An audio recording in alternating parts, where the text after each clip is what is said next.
North End are back. The first winners of the Football League are finally on the road to recovery after a season of goals and ultimate glory. Back in August, the pressure was on. Preston North End has spent 2 unsuccessful seasons in Division 3. John Beck had paid for failure with his job, and Gary Peters was given the task of leading the team to promotion inside a redeveloping Deepdale. The ground's coming together at Deepdale as well, so there's great expectation this season, isn't there? Yes, I think that everyone's thinking this has got to be our season and we've got to achieve promotion this season. Otherwise, we'll be playing in the wrong division with a ground that can hold 20,000 people, you know. A lack of goals had cost the team in 94-95, so the manager paid out for 2 new strikers, Andy Saville and Steve Wilkinson. I looked at our results and I felt that we played 25 games and we only let in 20 goals, and I think that's a good average, and a goal every game against, you usually get promoted. But we only scored 38 and that wasn't enough, and I felt we needed more firepower, and I'm sure that Andy Saville and Steve Wilkinson are the right ones to do that. Early months of the season, you were not only to a new club, you were with a new strike partner as well. Does it always take time to settle in? Obviously, yeah. I think we both came here knowing what was expected, and we did find it tough for a little while, but obviously when the goals started going in and we started winning matches, it helped, and the partnership blossomed from there. How did Andy Saville compare to partners you've had in the past? Well, sort of at the beginning of the season, I said he was as good as anybody I'd played up front with, because he leads the line, scores goals, basically does a lot, and he's certainly proved that this season. It took 1 or 2 games. We had all pre-season together, so we got a bit of an understanding in that. It took 3 or 4 games into the season before we really knew each other's game, and we really hit it off after that. Off the field, the Old West stand was being demolished for the new multi-million-pound Tom Finney stand, an indication of where the club were aiming for. We want to build a very high-quality stadium here. There was debate as to whether we should redevelop Deepdale or move to another location, for example. I felt that Deepdale was the historical home of Preston North End and we should stay here. It's a very good site, a nice view over the park, good access, so we've stayed here. We really wanted to set new standards. I think the people of Preston want a proud football club, and we hope that what we're building here is a stadium that people will be proud of for many years to come. Optimism was high for the opening match at home to Lincoln City, but typically Preston, the visitors, hadn't read the script.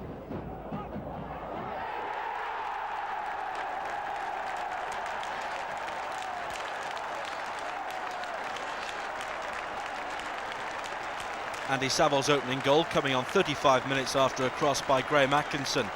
But within a minute, Lincoln City were level in spectacular fashion.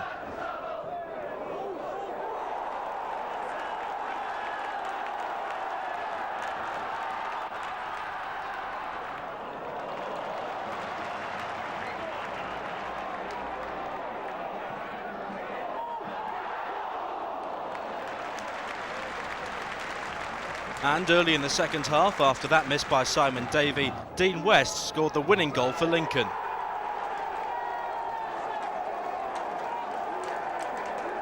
Yeah, it was a bit of a disaster, to be honest. I don't know whether we'd done too well in the pre-season games, and we went a bit flat that day. There was a big crowd here, and so it was just a bad start to the season. But whether that kick-started us and gave us the kick up the backside really we needed, and I say it was ideal really. After that, we went on to do quite well.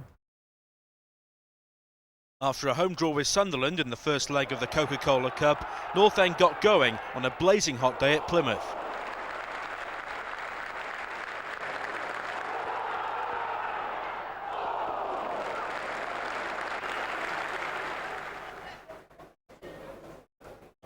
Cole getting up with a good header. That came off Burnett. And doing very well. The double save from Terry Fleming.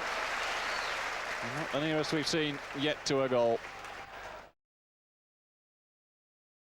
Wise with the corner. Guarding towards that near post. Hammond letting the ball go. And Preston get a soft goal.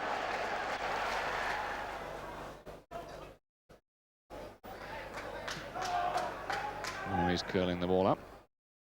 Wilkinson holding it off. That ball's for Bryson. Bryson with a chance, and that's 2.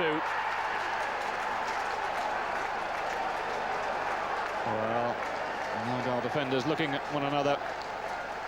Really a gaping hole opening up in the defence. Yeah, as I say, went down there after having obviously lost to Lincoln. We're all looking forward to be honest. They were obviously one of the teams that were going to be challenging, but I think we played them at a good time this season. I think they'd 10 players making their home team debut, which obviously they weren't settled down either. And as I say, we got it together that day, and I think we come out convincing winners in the end. North End crashed out of the Coca-Cola Cup 4-3 at Sunderland. Next up in the league at Deepdale were Wigan.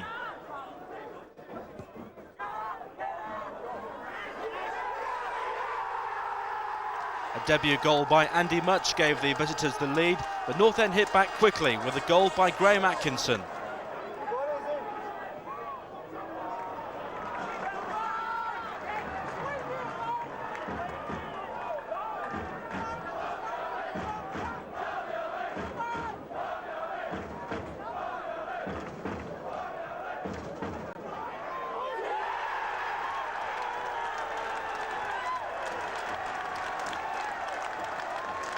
Atkinson earning North End a point with a little help from the Wigan goalkeeper.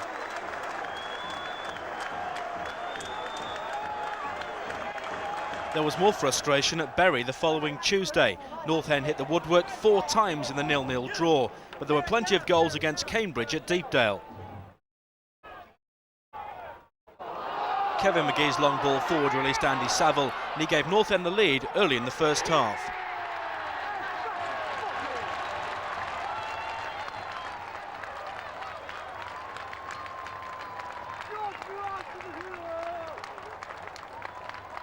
Andy Saville once again beginning to show the sort of form which gave him 30 goals at Deepdale this season. But Cambridge were level soon afterwards with a goal from Dean Barrick. His next appearance at Deepdale would be in a Preston shirt.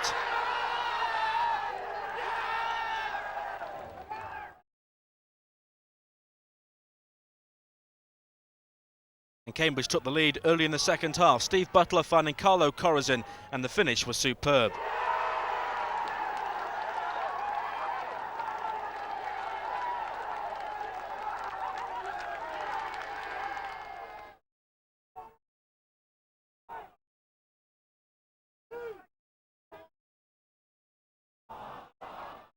Sub Graham Lancashire turned the game for North End, finding Steve Wilkinson, who scored his first goal at Deepdale.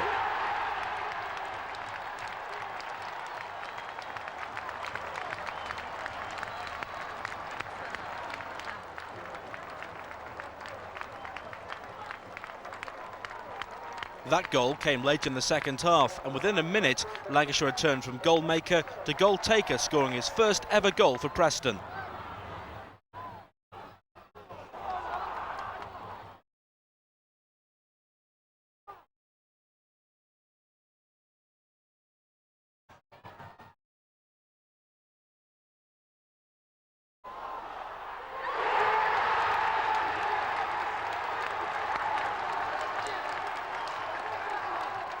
The relief was obvious for Graham Lancashire, who'd waited 9 months to score his first goal for North End.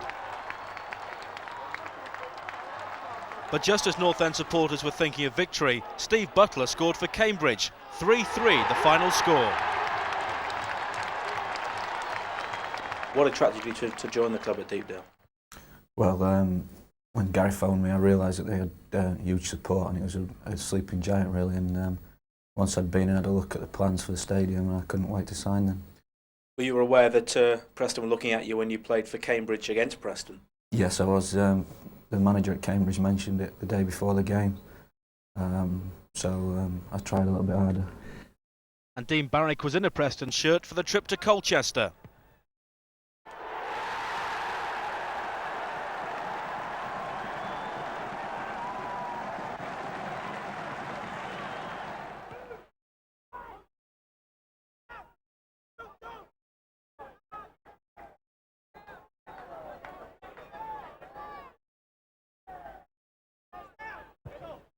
After conceding that early goal, things got worse for North End when fullback Ryan Kidd was sent off.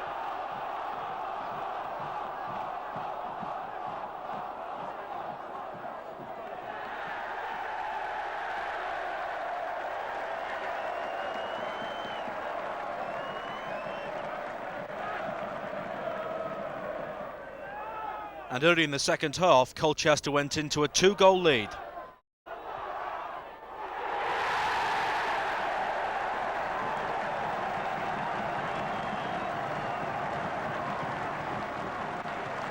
But North End showed their character. Lee Cartwright pulled a goal back, and with 3 minutes to go, Ian Bryson scored the equaliser.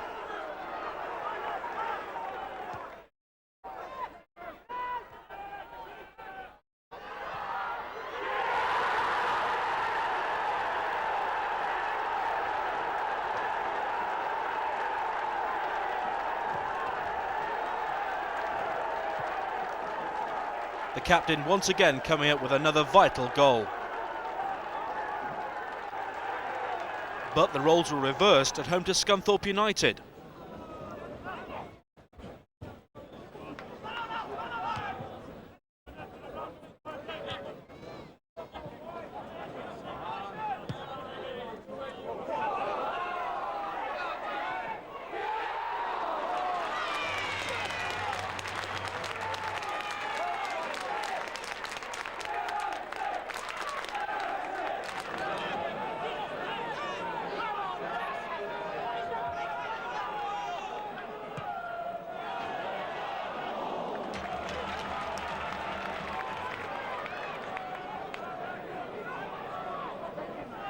The opening goal came when Mickey Brown worked down the right-hand side, fed it back towards Lee Cartwright, and a superb header by Graham Atkinson.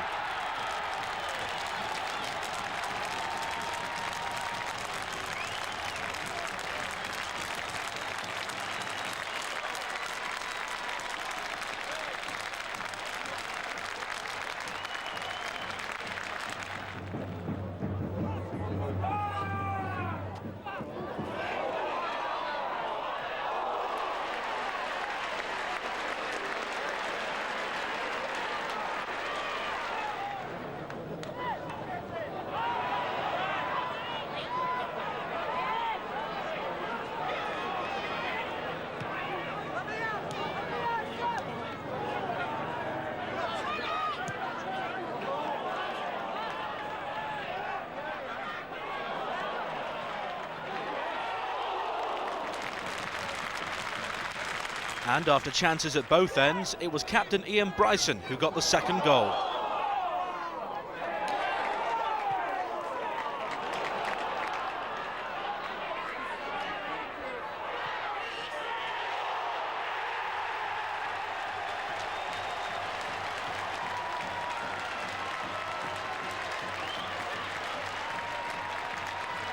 Saville's quick thinking rewarded, and Bryson scoring just about off both posts.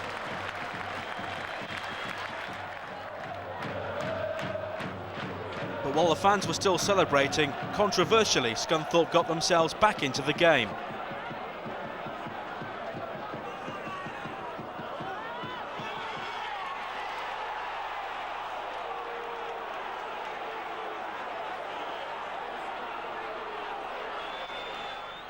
A disputed penalty conceded by Jamie Squires, and Scunthorpe were back in it at 2-1.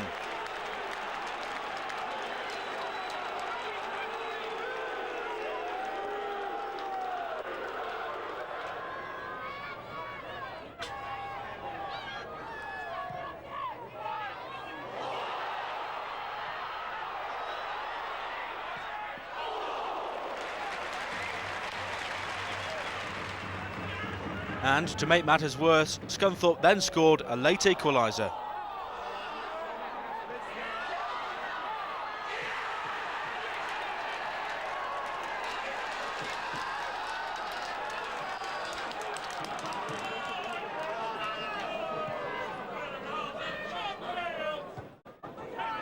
It just wasn't North End's day. That was shown in the last minute when Steve Wilkinson hit the crossbar.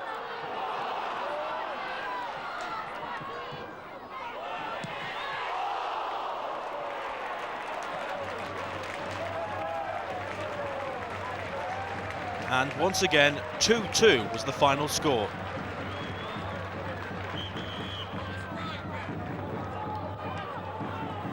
Gary Peters' response to more drop points was a move into the transfer market. Russ Wilcox arrived from Doncaster Rovers and made his debut down at Fulham in another 2-2 draw.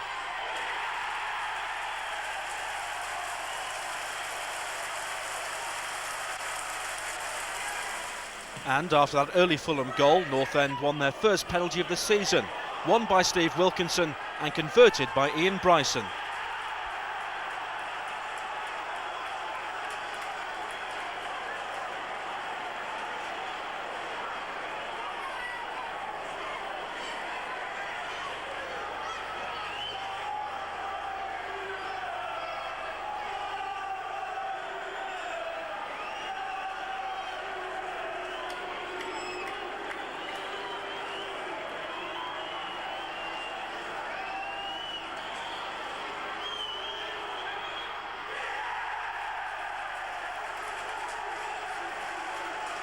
North End were back on level terms going into half-time, but straight after the break, Fulham scored again.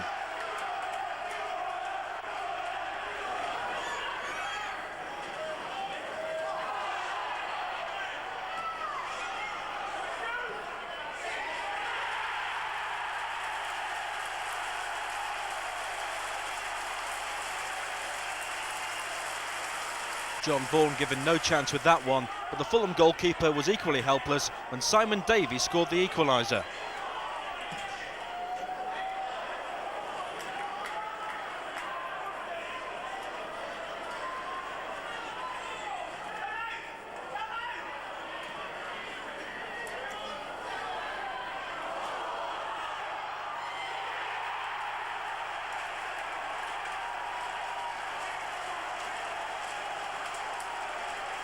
Yet again, it was 2-2, but this time the midfielders had scored the goals.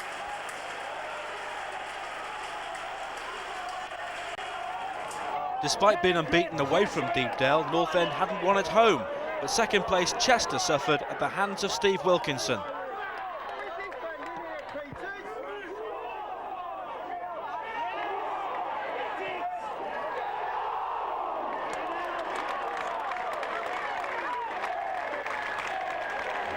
Former North Ender Stuart Rimmer hitting the post, but Wilkinson found the target late in the second half.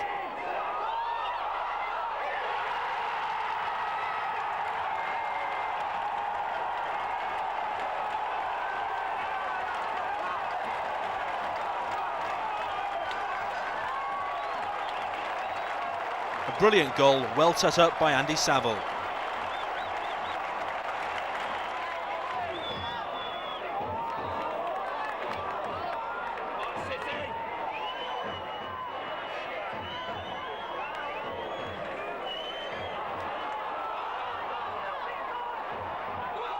And fittingly, Wilkinson had a hand in the second goal, scored by Andy Saville.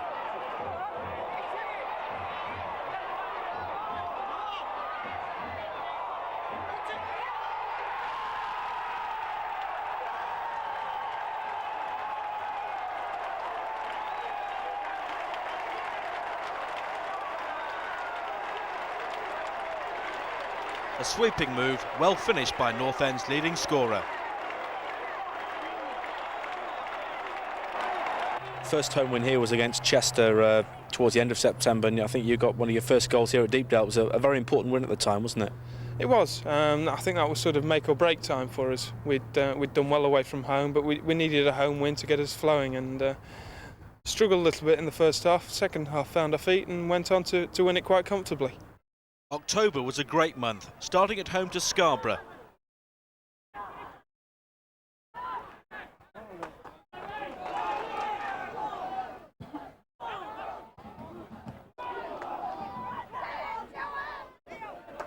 But it wasn't a great start to the game as Don Page opened the scoring for the visitors.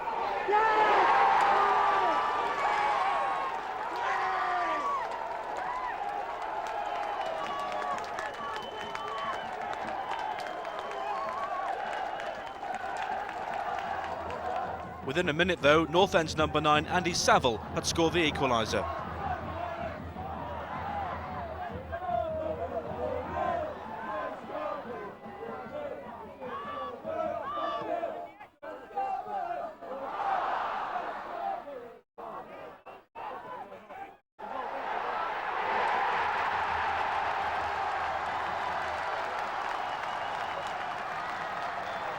A Wilkinson cross and a Saville finish was to become a familiar sight right through the season.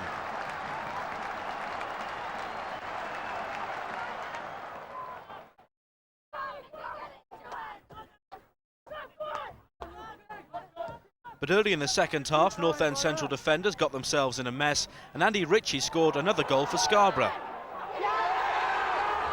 In pretty soft fashion as well.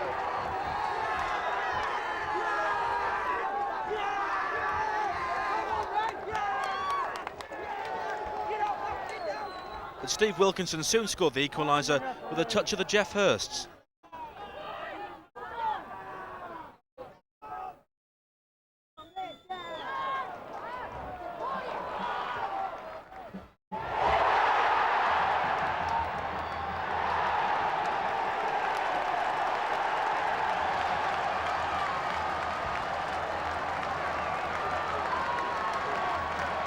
Did it cross the line?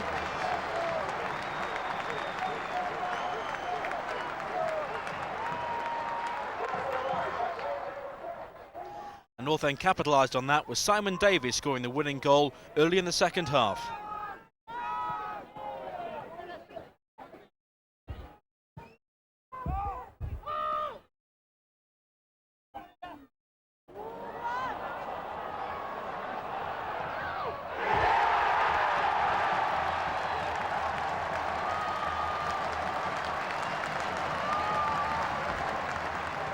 Davey making the most of the space around the penalty area, and his final shot deflecting off the former Preston player Stuart Hicks.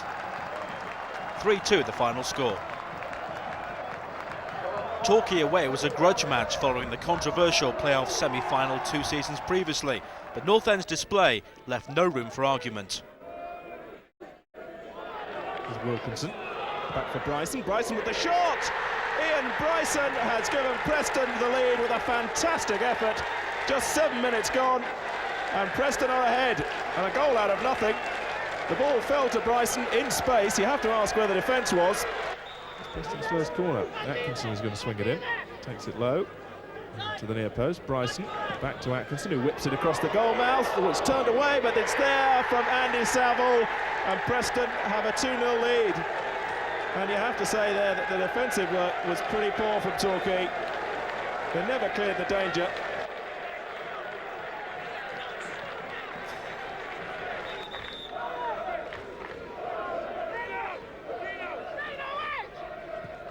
Comes the free kick from Atkinson, glance from Saville, and it's past Ashley Bays and into the corner of the net, and it's 3-0 to Preston.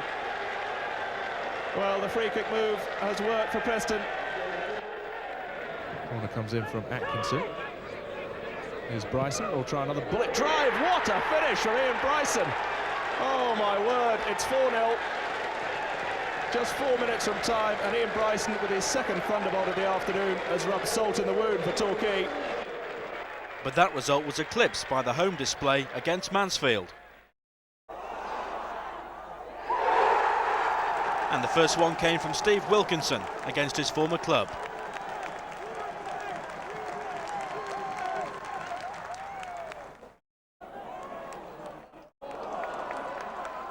Soon afterwards, a great team move down the right-hand side involving Simon Davey, Lee Cartwright and Steve Wilkinson gave the first goal of the afternoon for Andy Saville.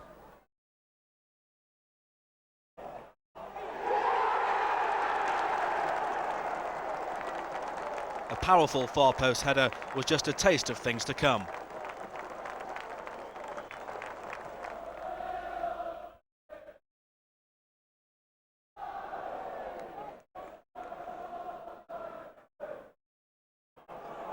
And Saville and Wilkinson combined again for a brilliant third goal.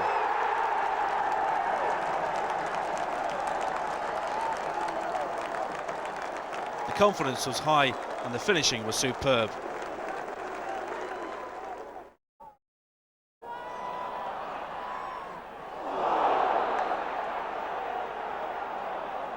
And if things weren't bad enough for Mansfield, they were reduced to 10 men early in the second half.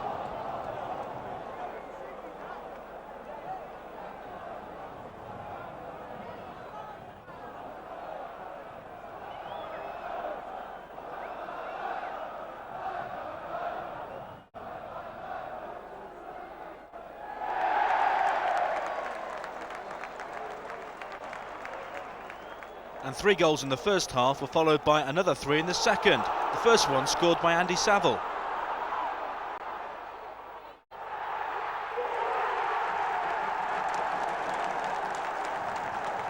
The leading scorer was given time and space and made the finishing look easy.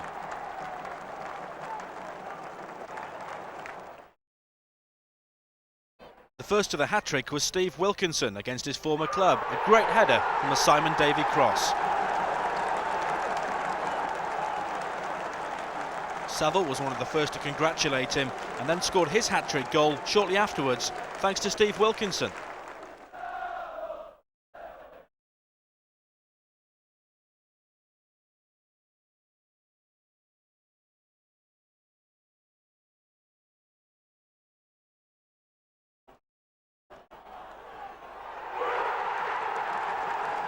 History made at Deepdale a double hat-trick for the first time in over 50 years. Not surprisingly, the manager was a very happy man.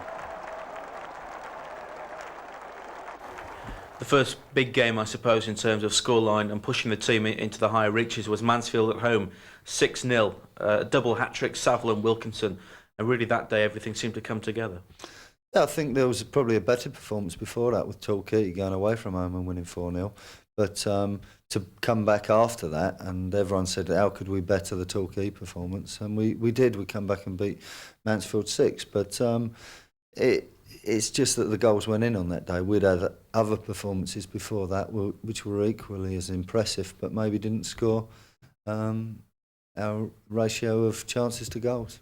It was a great day. Nice to play against some of my old teammates. 1 or 2 new faces that I hadn't met before, but nice to score 3, obviously, and to crown a good game with a hat-trick.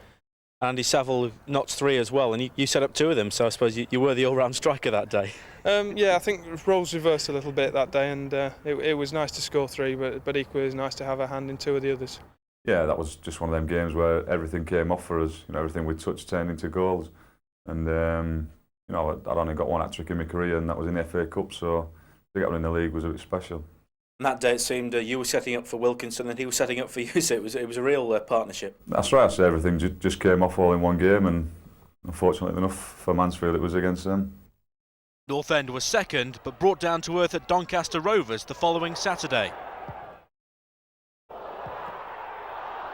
Simon Davey eventually giving Preston the lead after Graham Atkinson's shot had been spilled by the goalkeeper.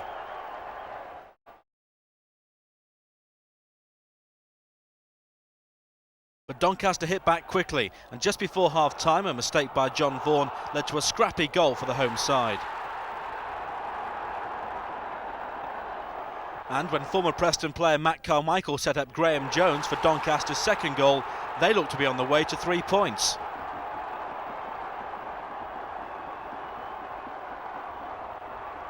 But North End showed their character once again, and Simon Davey's second goal with 12 minutes to go earned them another 2-2 draw.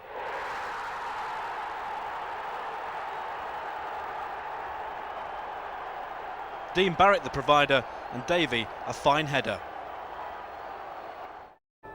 Northampton suffered their 3rd successive defeat. Preston going ahead after 33 minutes. Former Northampton skipper Russell Wilcox with the satisfaction of scoring a goal against his old club. Another setback for Northampton just before half-time. Chris Burns elbowing Simon Davey. The red card out almost as soon as Davey hit the floor.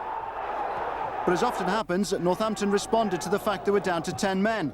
A stunning free kick by Ali Gibb, who's on loan from Norwich, brought them level midway through the second half. But it wasn't enough for Northampton. Andy Saville grabbed a winner for Preston just 2 minutes from the end. Northampton Town 1, Preston North End 2. And Andy Saville was quickly becoming a cult hero. The last-minute goals at Northampton and the like, you all seem to be at the right place at the right time at times. That's right, I think it's like people say, the game's over 90 minutes, it's not won in first 10 minutes or, you know, the middle 10 minutes. You've got to keep going until the end, and like I say, we've scored a lot of goals late on. You know, defences probably think, well, we'll settle for the draw now, and then you pop up last minute and get a goal, so you know, you've got to keep on the ball all the game. Andy Saville scored 6 times during October and reached new heights against Orient at the start of November.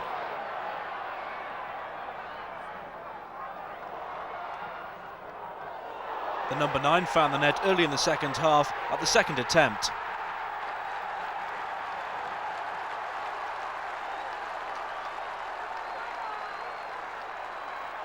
Another scrappy goal, but Saville didn't mind and was to score 3 on the afternoon.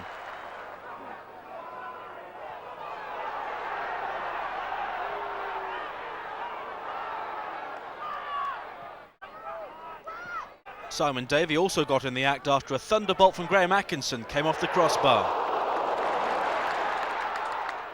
Davey in the right place at the right time to punish more lax Orient defending.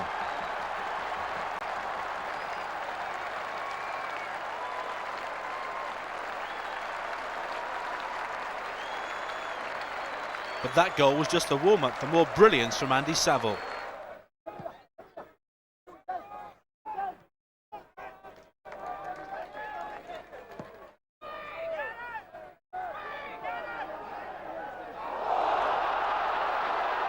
Plenty of space once again, and not surprisingly, another cool finish. Shortly afterwards, Saville added another one for his hat-trick, a 4-0 win, and there was no doubt North End were now showing promotion form. Russ Wilcox was the hero at Carlisle with a last-minute winner in their FA Cup first-round tie, and it was another central defender who netted an injury time at Exeter. But first, Andy Saville scored again, but this time it was an own goal.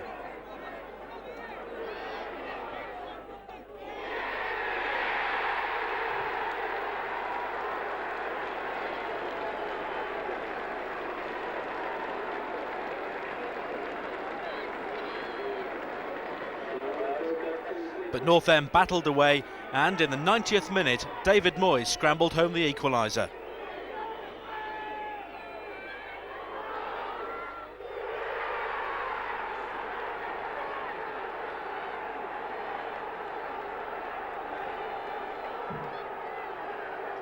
Once again, North End had left it late, but it was another vital point on the road to promotion. And the assistant manager kept up his scoring rate at home to Hartlepool.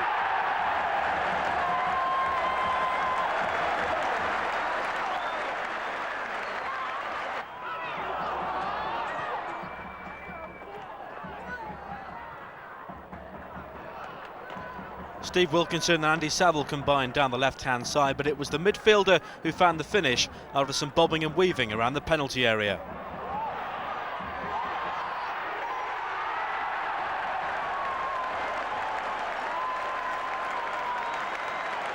Another excellent goal, followed by another bizarre one. Andy Saville once again on the mark, not surprisingly, also against his former club, after more defensive troubles for Hartlepool.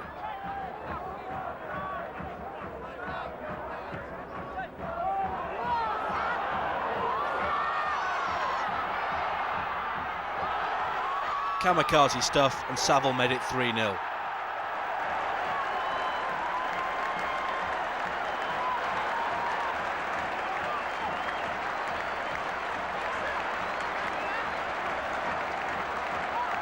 Unbeaten since the opening day of the season, Preston were in no mood to relinquish points against Fulham. In the one-way traffic, David Moyes went closest, before Fulham's only first-half foray into Preston's penalty area brought reward. Rory Hamill's cross was blatantly handled by Russ Wilcox. The referee was in no doubt. Danny Bolt converted. But Preston are the country's top scorers, and just in case Fulham were in any doubt about this, Ian Bryson offered confirmation in fine style. 2-1 defeats at Lincoln and Bradford ended interest in the Auto Windscreen Shield and the FA Cup, so the league was now the only priority. North End faced matches against the top two. The home match with Gillingham finished goalless, but Steve Wilkinson hit the target at Chester.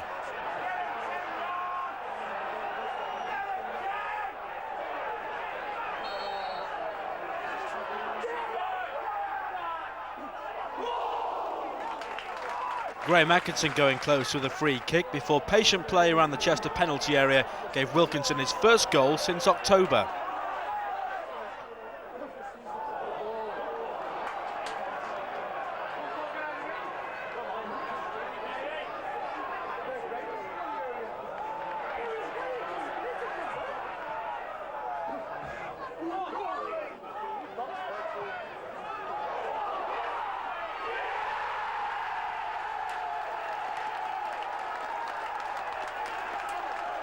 Atkinson finally playing the ball through, and Wilkinson with another superb finish.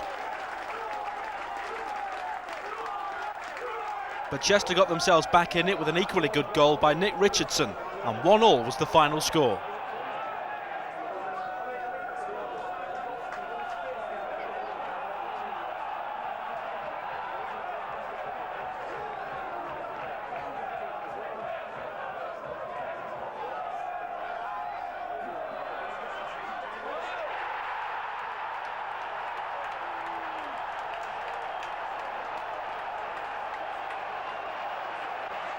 Preston finished 1995 well placed in third position, but the manager had decided to make some changes. You had a run of draws before Christmas.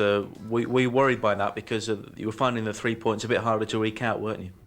I felt that we'd made our name in the division for being goal scorers, and I felt that teams, because of our 4-2-4, were coming and playing 4-4-2 against us and stopping us playing and just really coming to spoil. And I think we went through a spell where we had 3 games on the trot, which we drew, and I felt it was time to mix it up a bit and give them, the opposition, something to think about. So I changed the system. I went to 4 at the back and 5 in midfield with only 1 up front, and it gave teams a few problems for quite a while. And we had a great spell there where we played 5 games and picked up 10 points and scored a lot of goals. And Cardiff and Plymouth will tell you just how well we played during that period.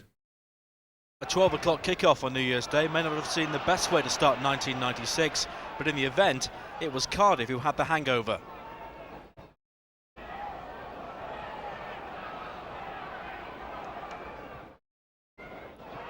The opening goal came when Dean Barrick made his way into the penalty area. He was fouled, but Simon Davey took advantage to score the opening goal.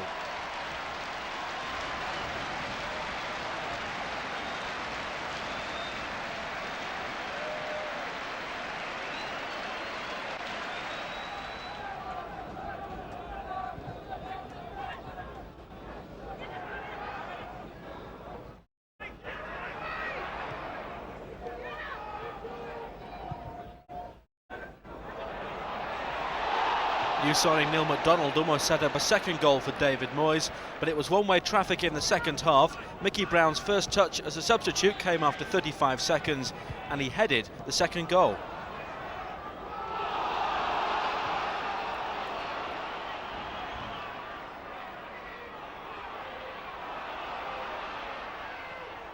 A superb run by Ian Bryson, a great cross in from Dean Barrick, and Mickey Brown making the most of the space inside the penalty area.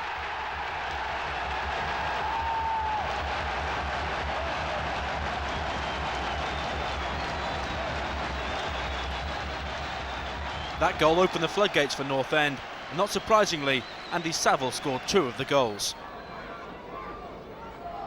The third was a routine set piece swung in by Atkinson and glanced home by Andy Saville.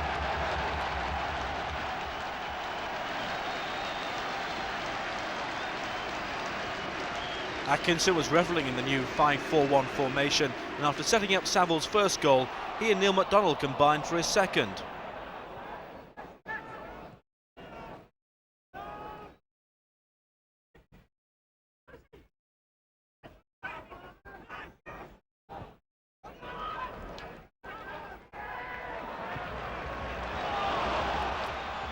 A great ball from MacDonald, a superb cross from Atkinson, and a booming header from Andy Saville.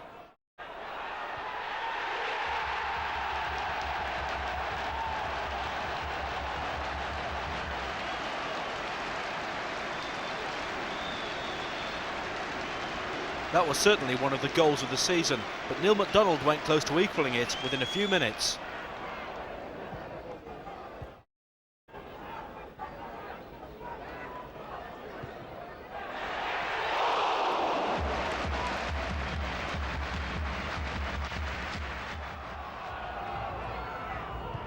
And after Graham Atkinson had set up Andy Saville for his 2 goals, the two combined in the opposite way in the final minute. Saville's ball through and a cool finish from Graham Atkinson.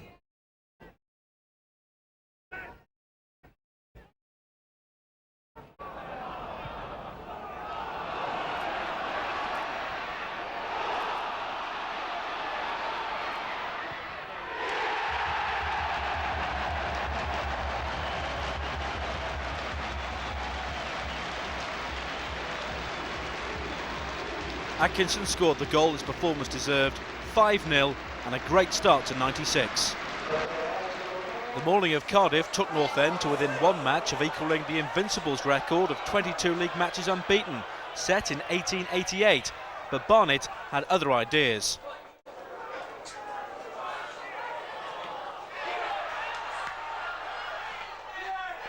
Wilson scored the only goal, North End's first defeat since the opening day of the season. But the team bounced back quickly in a 6-pointer at home to Plymouth. Picks up the loose ball into the area. There's Bryson for the equaliser. A simple goal. Morget slipped as he meant to make the clearance. Cartwright beats it out to the wing again. Deep cross looking for Davey. It's 2-1. McDonald sets Cartwright away. His pace has taken him into the area. Great shot. And that's the third. Looking for someone. Not many options ahead of him. Baird climbs well. The keeper has to punch. Well picked up though by Chris Billy, who goes down in the area, and that's a penalty to Plymouth Argyle. Evans against Vaughan, and Vaughan saved it. 3-2 the final score. It finished 0-0 at Lincoln when Finnish goalkeeper Delva Moylan made his debut, but made his first mistake at Darlington.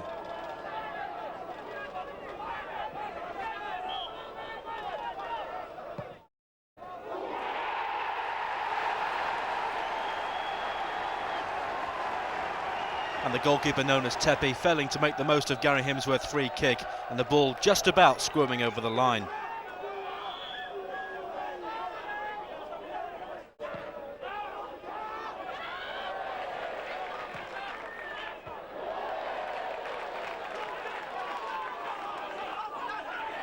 North End had their chances to get back in the game, but it was youngster Kevin Kilbane who earned them 3 points in a dramatic last 9 minutes. First of all, Kilbane's run down the left-hand side found Andy Saville. Saville crossed to the far post, and Lee Cartwright scored the equaliser.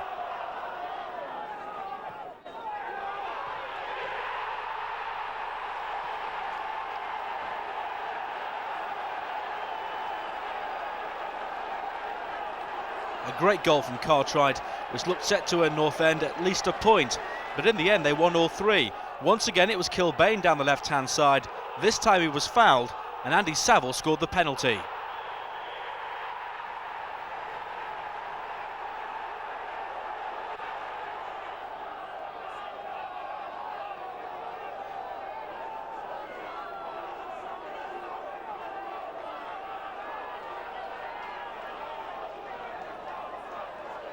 Saville dodged the snowballs, and 2 goals in 4 minutes gave North End a vital 2-1 win.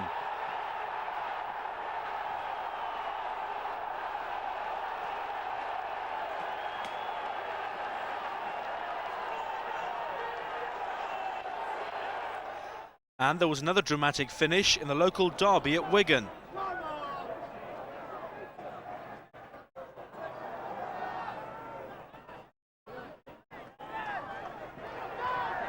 Once again, it was Kevin Kilbane who was the hero, coming on as a sub and scoring with his first touch.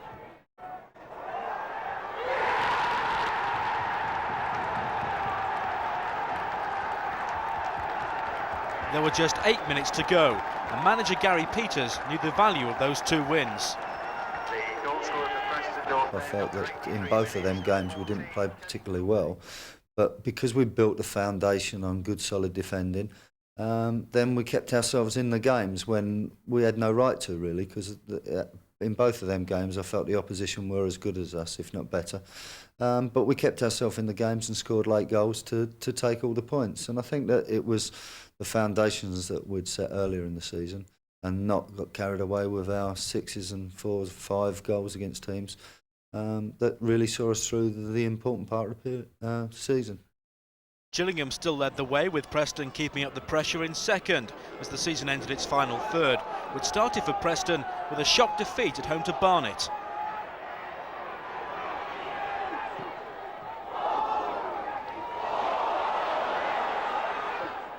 A mistake by Neil MacDonald, and once again it was Wilson who scored the winning goal for the Londoners. But North End was soon back on course at home to Colchester.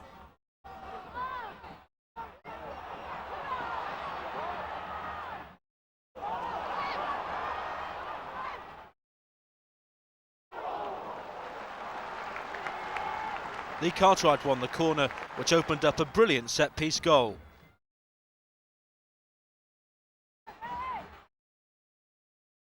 It was a move designed by John Beck, but finished this time under Gary Peters by Andy Saville.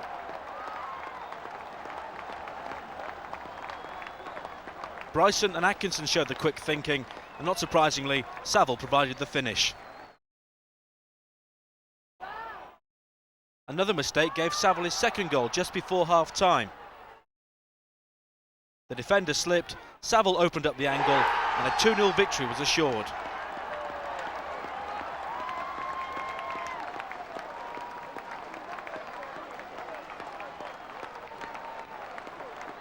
Three more points were earned at Glanford Park, the home of Scunthorpe United, and once again it was Saville who opened the scoring.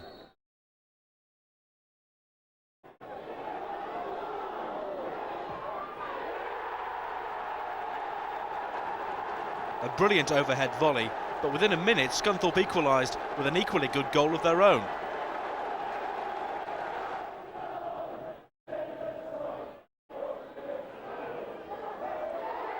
Ryan Jones with the volley right into the top corner, and North End were once again up against it away from home, but substitute Graham Lancashire proved to be the hero.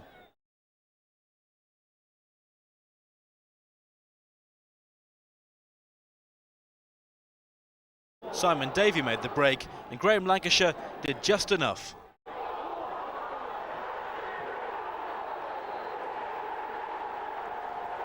But the victory at Glanford Park was earned at a price, a serious injury to Lee Cartwright, which ruled him out for the rest of the season. The away form was the best in the country, but the jitters were evident at Deepdale.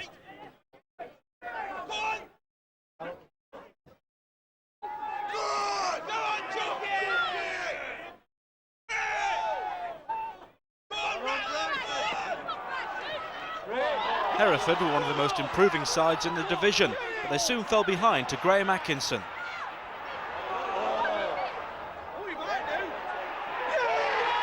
Andy Saville showed the skill, and Graham Atkinson slightly lucky with the finish. But North End didn't capitalise on that early goal, and Hereford was soon back in the game.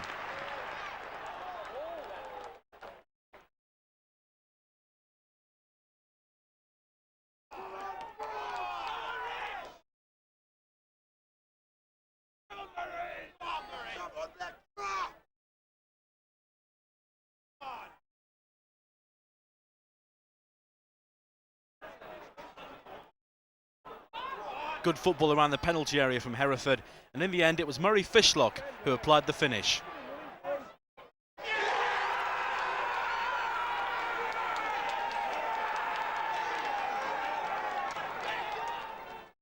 Come on!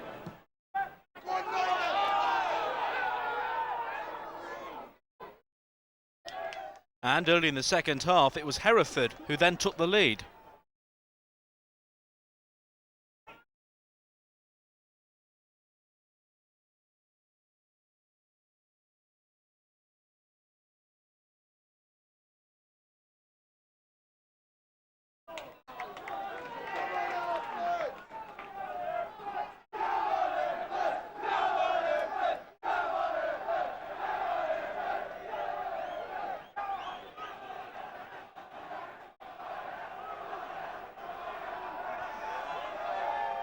A long throw into the penalty area caused confusion and ended with a great Hereford goal.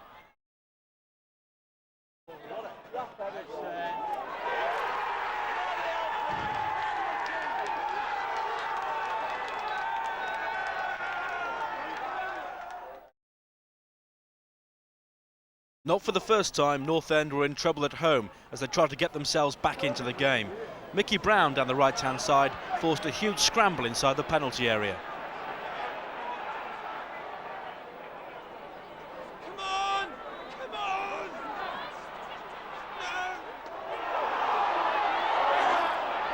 Lancashire and Davey both failing to make a chance inside the box, and the Hereford supporters thought their team had escaped, but they were wrong just seconds later.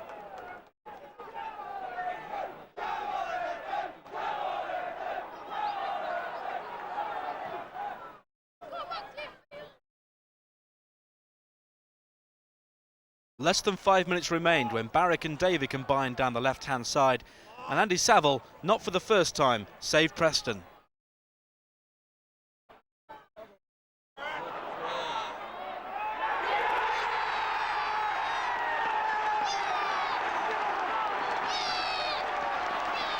It was another escape for North End, but they weren't so lucky the following Saturday at home to Rochdale. It was another nervy performance from North End. The visitors took an early lead before Andy Saville scored his 21st goal of the season to level it at 1-1.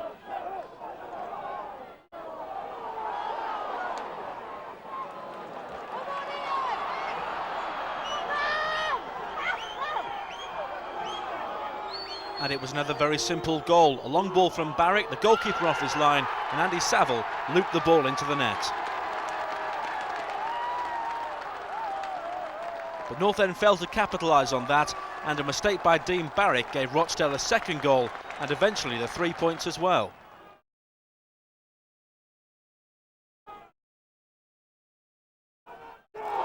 Barrick turned into trouble, Steve Whitehall robbed him, fed Mark Stewart, and Rochdale had won by 2-1.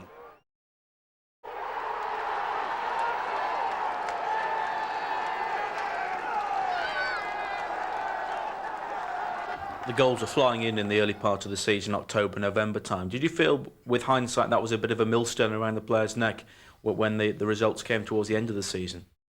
Yes, I think that we spoilt the fans for a while, and we were scoring goals far too freely. And as a professional, I realised that couldn't continue. You don't score goals at that rate. It's never been done before. It was never going to be done again.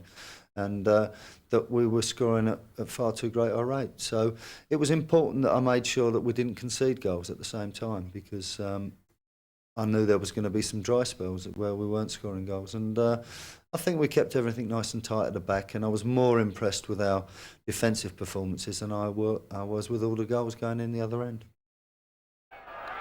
Those results against Hereford and Rochdale didn't seem to be the ideal preparation for a trip to Gillingham, first against second, as the top two tried to pull away.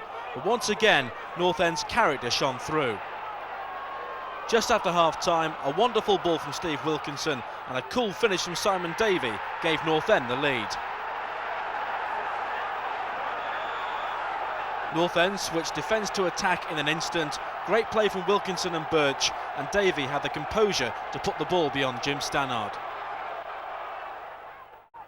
It was Gillingham's crowd as much as anything else that got them back into the game, as Paul Sparrow was harshly judged to have fouled David Putnam down the left-hand side.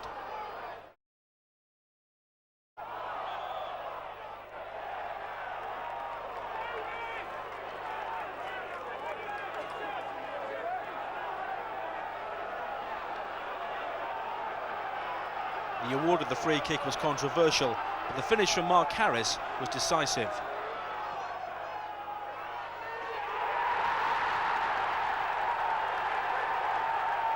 (1-1) the final score, but North End had shown they were more than a match for the league leaders. You also travelled to Gillingham, big game in March, and you drew 1-1, but the national reaction from that game suggested you were the better team, and it was one of those games where you virtually played them off the field in patches. Yeah, the manager brought in a couple of extra players, new players for that game, and we really dug in for that game. We knew it was a big game. I think the manager slightly criticises we weren't up for some of the bigger games earlier in the season, and that got to the players, and we went down there and we really had a go, and we should have won, to be honest. We had 3 or 4 really good chances, but as I say, that really kick-started us again, and to know how playing the way we knew we could.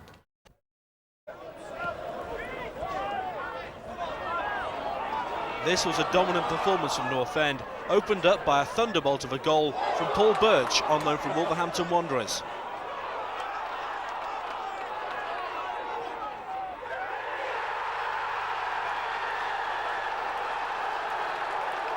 Birch won his tussle with Mark Stewart in midfield, and the finish was explosive.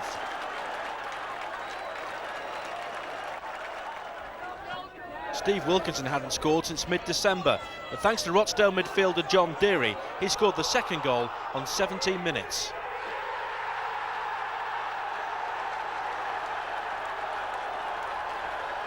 A dreadful back pass, and Wilkinson was happy to finish. The third goal came from assistant manager David Moyes. Graham Atkinson's corner wasn't properly cleared. It fell to Birch down the right-hand side, and Moyes was left in acres of space to make it 3-0.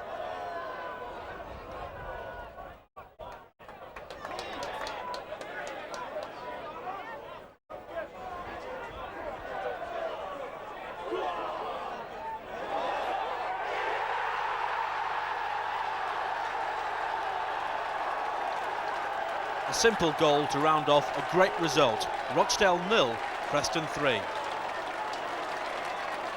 I think we proved that we're a counter-attacking team, and we've gone on with our away record and maintained that, and I think that's been the key to us winning the championship, basically. March the 16th was another historic day at Deepdale, the opening of the new Tom Finney stand. A superb goal by Ian Bryson, well made and superbly finished. The combination between Atkinson and Burt set up the chance, and the finish was explosive.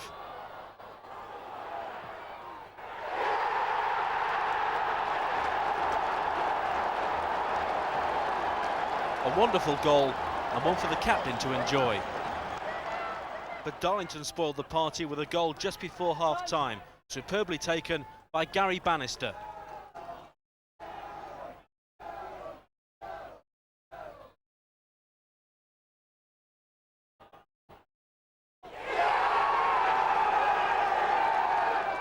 And the day ended in disappointing fashion when Andy Saville was red-carded for dissent. The new Tom Finney stand had taken shape, and it was opened here against Darlington, and you christened it with not a bad goal. Yeah, it was one of my... Well, I've had quite a few good goals this season, but I think that was a pick of them, to be honest. Graham Atkinson come inside and the ball just seemed to land at my feet and it flew into the back of the net, so I was really pleased with that. Here's a chance for Wilkinson. And now Bryson. Atkinson's gone through the middle, he's unmarked. Here's Atkinson. And kicked away, and Saville has scored. And Andy Saville out of absolutely nothing. Preston's excellent away form continues. This was their 10th success on opposition territory, and they're 3 points clear of the chasing pack. Simon Davey gave them a fifth-minute advantage over lowly Scarborough. Gary Bennett, a £200,000 capture from Tranmere Rovers, scored the decisive second, to the delight of manager Gary Peters, who invested his faith and the club's money in the striker. There was a rare moment of joy for the long-suffering home supporters when veteran Andy Ritchie grabbed a late consolation. Their new boss, Mitch Cook, will hope to build on that. The biggest Division 3 crowd of the night had come to see Preston do the double over bottom place Torquay, having beaten them 4-0 back in October. But it was the visitors' Paul Baker who almost scented first blood. Steve Wilkinson attempted a return to the script, shooting just wide. But then on 35 minutes he got it right, claiming the honour of Preston's 70th goal of the season after all the hard work had been done by Gary Bennett. Not as many goals as the near 12,000 crowd had hoped for, but it's the points that count. It nearly all went pear-shaped for Preston in the first minute, Jermaine Wright heading across the goal. After that it was mainly Preston pressure, lots of corners but little to show for it. Paul Birch's chip, the nearest they came. Doncaster showed us how not to take a free kick, and it was goalless at half-time. Preston should have gone ahead early in the second half, Gary Bennett hitting the bar, then producing a fine save. An almighty scramble ensued. Somehow Doncaster eventually cleared it. The pressure paid off though after 62 minutes. Yet another Preston corner. It fell to Paul Birch and he lashed it home. It should have been more, Saville missing a sitter near the end, but 12,700, Deepdale's biggest of the season, will be happy with the 3 points. Start of April, he got two 1-0 wins at home against Torquay and Doncaster, two unfancied teams. You really had to grind the results out then, didn't you? We did. We were going through a spell where we weren't playing as well as we had been earlier in the season, and we couldn't really put it down to anything. I think we felt that playing at home, we were slightly more under pressure. But those two results were probably two of the most important results we've had, because we didn't play well against Torquay, who were bottom of the league and unfancied, but came here and probably gave us a right good run for our money. Against Doncaster, I thought we played a lot better, and we probably deserved a result. But all in all, the home games later in the season were probably harder to get the results out of, partly because of pressure and that, and partly because of the expectations we'd set from earlier in the season.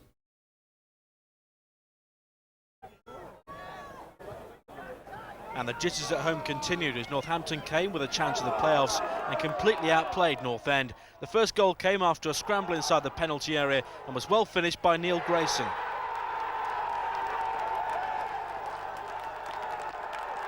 The second goal was a classic breakaway. 2 passes right down the centre of the field, a fumble from John Vaughan, and once again it was Grayson who made the most of it to make it 2-0. The third goal was a shambles. A free kick into the penalty area was headed onto the bar by Ray Warburton. North End couldn't get the ball clear, and it was Grayson once again to complete his hat-trick. Grayson had the match ball. Preston had some problems.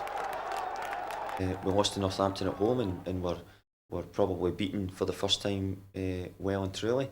So yeah, we were worried, and then we went to Cambridge, and to be fair, we were full of confidence and we expected to come away with a result. We've come away with a bad result from there, and for a spell we were saying to ourselves, oh no, here we go. And we were worried, and it put a lot of pressure on going to Orient the following Saturday. But the boys knuckled down, all stuck together, which we have done all season, and ground out some more results near the end of the year. Preston went to Brisbane Road in the knowledge that one more win would guarantee them promotion, while Orient, in contrast, is struggling in the lower reaches of the division. No surprise then when the home defence was found wanting, and striker Andy Saville headed in his 27th goal of the season. Saville's second arrived 15 minutes after the interval, and it was a gift from the Orient keeper Peter Caldwell, whose clearance fell at the feet of the Preston forward, and Saville's lob was inch perfect. Promotion was assured, and on the final whistle, the visiting faithful celebrated that achievement. Leyton Orient 0, Preston North End 2. I think it was more of a relief than anything. We'd played a couple of games before that and struggled really. Went down to Cambridge, got beat 2-1, where we could have clinched it. I still got the result at Orient, you know, which was more relief, I say, than anything. With the pressure now off, North End turned in another good performance, and Simon Davey scored an excellent goal.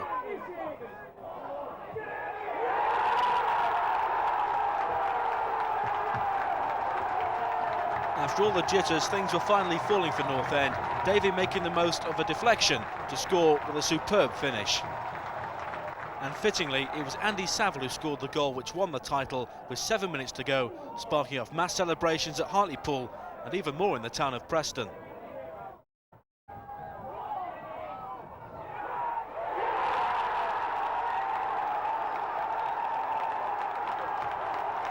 A weak defensive header, and Saville scored goal number 29 of the season.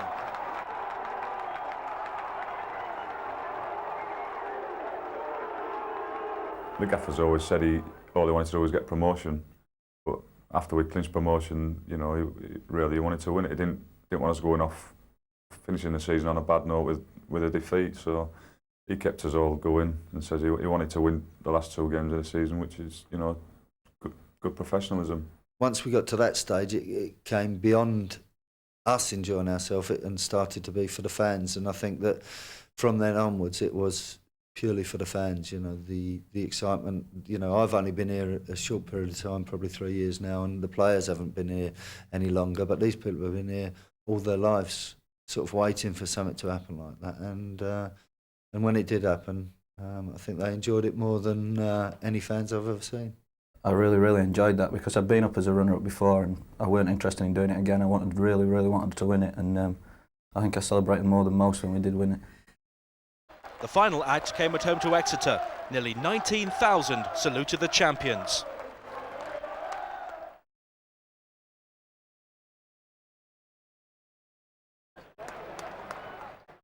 For once, the result was irrelevant, but Andy Saville was looking for his 30th goal of the season, and 7 minutes in, he got it.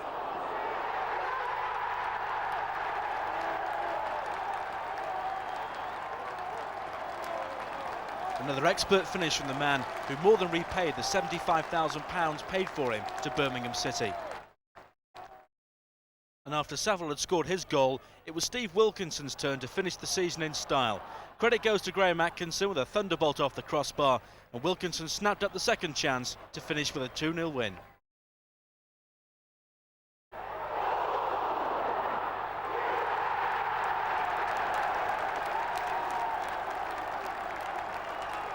A great goal to end a great season.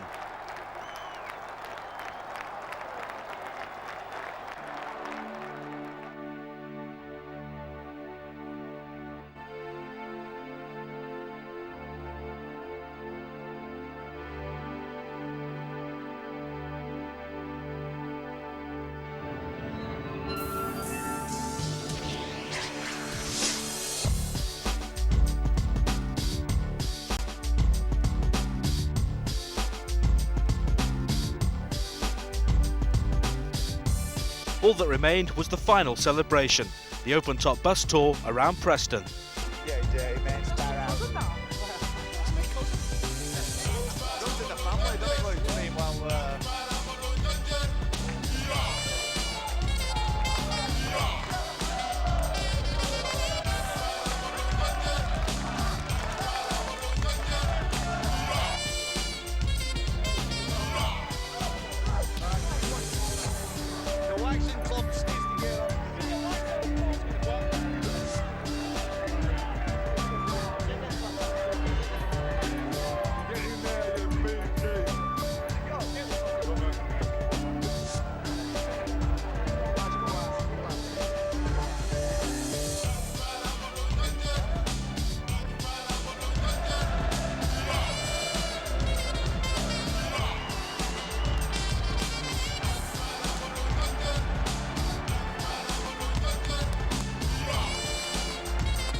I mean, it's probably my best ever season, to be honest. I mean, I've had promotions before with different teams, but this is the best one ever. I mean, it's the first time I've ever captained a team, and to actually go through the season and pick up the championship at the end it's a dream come true for me, to be honest.